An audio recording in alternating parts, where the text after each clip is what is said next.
హైదరాబాద్లో మరోసారి వర్షం దంచుకొట్టింది. వర్షం దాటికి లోతట్టు ప్రాంతాలు జలమయమయ్యాయి. ప్రజలు తీవ్ర ఇబ్బందులు పడ్డారు. పలు ప్రాంతాల్లో కరెంటు సరఫరా నిలిచిపోయింది. ఎదురుగాలులతో కూడిన వాన పడడంతో వృక్షాలు నేలకొరిగాయి. పలు ప్రాంతాల్లో ట్రాఫిక్ స్తంభించిపోవడంతో వాహనదారులు తీవ్ర ఇబ్బందులు పడ్డారు. జీహెచ్ఎంసీ అధికారులు సహాయ చర్యలు చేపట్టారు. ప్రజలు జాగ్రత్తగా ఉండాలని వాతావరణ శాఖ అధికారులు సూచించారు.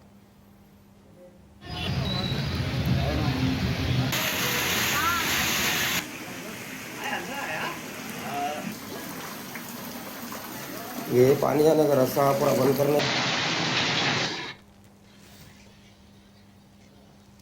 నంద్యాల జిల్లాలో వర్షం బీభత్సం సృష్టించింది. భారీ వర్షాల కారణంగా ఇళ్లలోకి వరద నీరు వచ్చి చేరింది. లోతట్టు ప్రాంతాలైన ఫకీర్పేట, సుందరయ్య నగర్, సాయిబాబా నగర్, శ్యామ్నగర్ కాలనీలోకి చేరింది వరద నీరు. లోతట్టు ప్రాంతాల ప్రజలను ఉన్నతాధికారులు అప్రమత్తం చేశారు. నంద్యాల చామకాల్వకు వరద పోటెత్తింది.